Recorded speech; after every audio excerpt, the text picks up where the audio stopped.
সারা পরিবারের সম্মানিত সদস্য এবং তরিকা কলবে মজাজ সুন্নি মাযহাব বুজুর্গ হাজির ইজাম সাহেব মদদুল আলী সর্বস্তরের উপস্থিতি, আসসালামু আলাইকুম ওয়া রাহমাতুল্লাহ।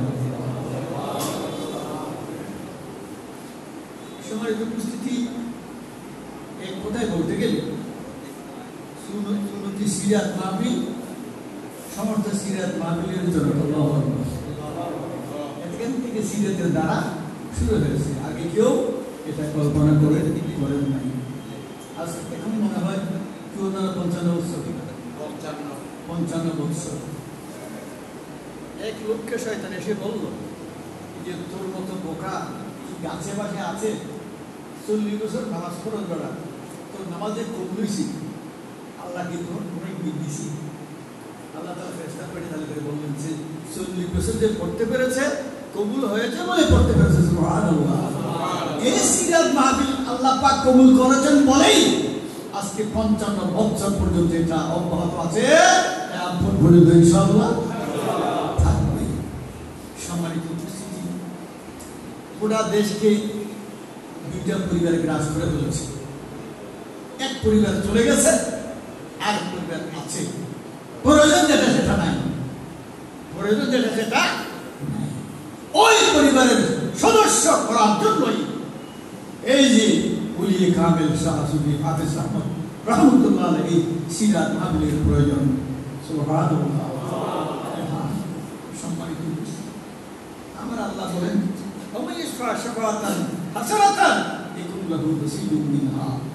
টাকা দিয়ে, পয়সা দিয়ে, কথা দিয়ে, বার্তা দিয়ে, সময় শ্রম দিয়ে ভালো কাজের সিদ্ধায় সহায়তা করবা, ওই ভালো কাজের অংশ তোমারও থাকবে। সুবহানাল্লাহ।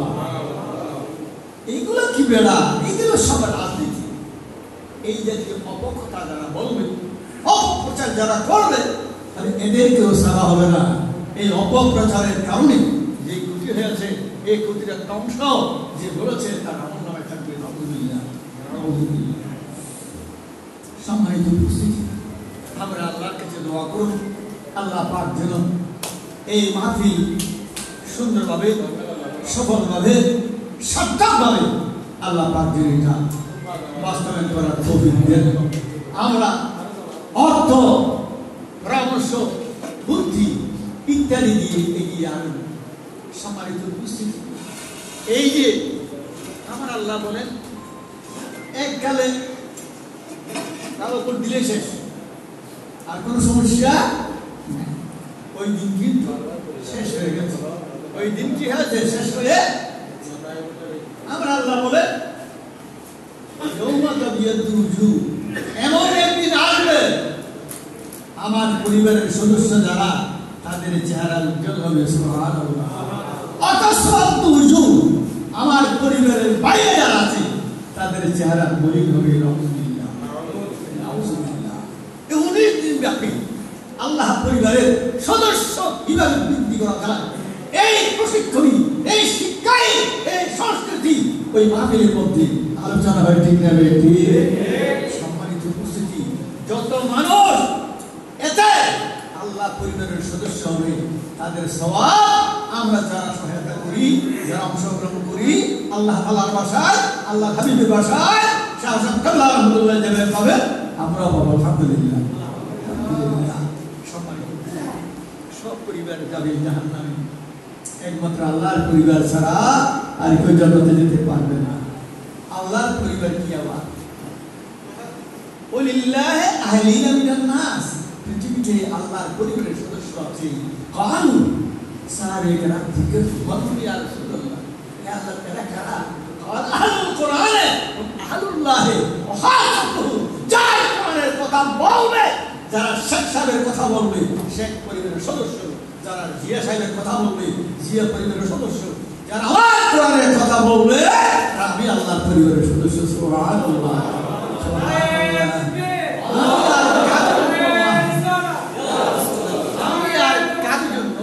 আমি আর কারোর জন্য জন্ম তৈরি করি নাই, আমার ঘর মেয়েদের জন্য তৈরি করেছি, আপনি আপনার ছেলে মেয়েদের তৈরি করেছেন, আল্লাহ পাক তার পরিবারের সদস্যদের জন্য তৈরি করেছেন। ঠিক না বেটি?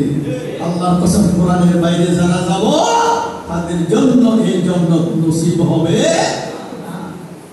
লম্বা চূড়া দিকে আমি যাচ্ছি না, সংক্ষিপ্ত কথা হলো পরিবার দুইটা, একটা আল্লাহর পরিবার, একটা বান্দার পরিবার। একটা আল্লাহর পরিবার, একটা কি বান্দার পরিবার। আল্লাহর জান্নাত বানিয়েছেন আল্লাহর পরিবারের সদস্যদের জন্য। সুবহানাল্লাহ, সুবহানাল্লাহ। সম্মানিত উপস্থিতি, একটু দেখলাম যে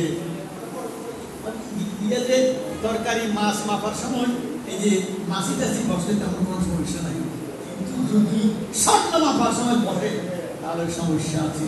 এক এক গ্রামে 1000 টাকা ফেসে যাবে। আমার আল্লাহ বলে এটা নয়, এটা নয়, প্রতি পরিমাণ মিটিং মিছিল মাহফিল যা করবি সব কিছু আমি করার জন্য আমি আল্লাহ তোমাকে বুঝিয়ে দেবো জান্নাতের। আলহামদুলিল্লাহ, আলহামদুলিল্লাহ। সুতরাং আমরা যারা আছি আমাদের সকলকে সকল পরিবার থেকে বেরিয়ে আল্লাহর পরিবারের সদস্য হতে হবে। ঠিক না বেটি? যদি জান্নাত লাগে, জান্নাত লাগে, সব পরিবার সব কথা বলতে পারে, দুনিয়াকে জান্নাত বানাতে পারবে এটা বলতে পারবে, কিন্তু পরকালের জান্নাত আমার আল্লাহ ছাড়া, আল্লাহ রাসূল ছাড়া, ইসলাম ছাড়া আর কেউ কি বলতে পারে? আমাদের কেউ বলতে পারে? তাহলে আমাদের চরম এবং পরম চাহিদা হলো আল্লাহর জান্নাত, আল্লাহর সন্তুষ্টি, আল্লাহ পরিবারের সদস্য হওয়া ছাড়া আল্লাহর কসম আল্লাহর জান্নাত পাওয়া, আল্লাহর সন্তুষ্টি লাভের কোনো পথ নাই। জান্নাত কি? হযরত আয়েশা ওয়া উযুন সামিয়া ওয়া সাদরা আলা কলব বশর, বর্ণনার অবকাশ নাই, কোন কান শুনেন না। ওয়া উযুন সামিয়া, কোন কান শুনে নাই। ওয়া আইনুন রাত, কোন চোখ কোনদিন দেখে না।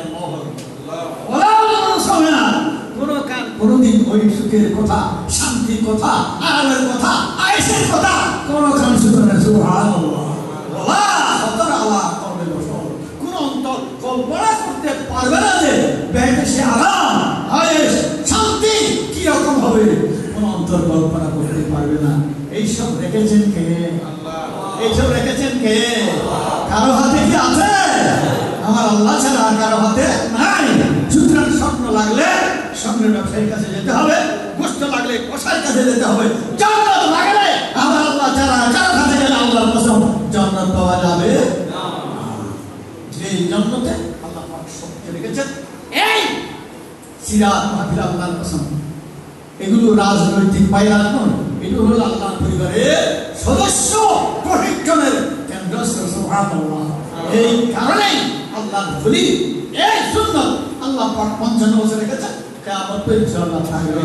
এই জন্য নাজাত ভাই এসেছেন এখানে, হ্যাঁ, সামনে ওনার ছেলে মেয়ে এভাবে আসতে থাকবে, কিয়ামত পর্যন্ত এটা অব্যাহত থাকবে। আল্লাহ পাক এই আকাল কোটি জন থাকে এতে শরীক হওয়ার, ডাইরেক্ট ইনডাইরেক্ট ইন্টারনেটের মাধ্যমে শরীক হওয়ার, সবাইকে এগিয়ে এসে এই প্রোগ্রামকে, এই আল্লাহর ওলির এই প্রোগ্রামকে সুন্দর করা, সবল করা, সার্থক করার ব্যাপারে এগিয়ে আসার তৌফিক আল্লাহ পাক ইহকাল পরকালে শান্তি সুখের নাজাতের ওসিলা করে দিন। আমিন। আমার তৌফিক বিল্লাহ। আসসালামু আলাইকুম ওয়া রাহমাতুল্লাহ। আমি আন্তরিকভাবে দুঃখিত এবং ক্ষমা প্রার্থী। সকাল থেকে খুব ধরে করে গেলাম, ইয়ে ছিল এটা শেষ করে আবার বিয়ে চলে গেলাম, বিয়ে চলে এখানে আসছি, এখানে আবার যেতে হলো। হ্যাঁ, তো মাঝে মাঝে বিরক্ত হয়, বলে তাদের দোষ না, এটা হলো আল্লাহ পাকের দয়া। আল্লাহ তার লাগে বলে আমাকে ডাকে, তো আমি যাবো না এর কথা বলতে। আল্লাহ পাক আমাদের কবুল করুন। যারা আমাদের জন্য সময় শ্রম দিচ্ছে, আল্লাহ তাদের হায়াতের মধ্যে, এলেমের মধ্যে, আমলের মধ্যে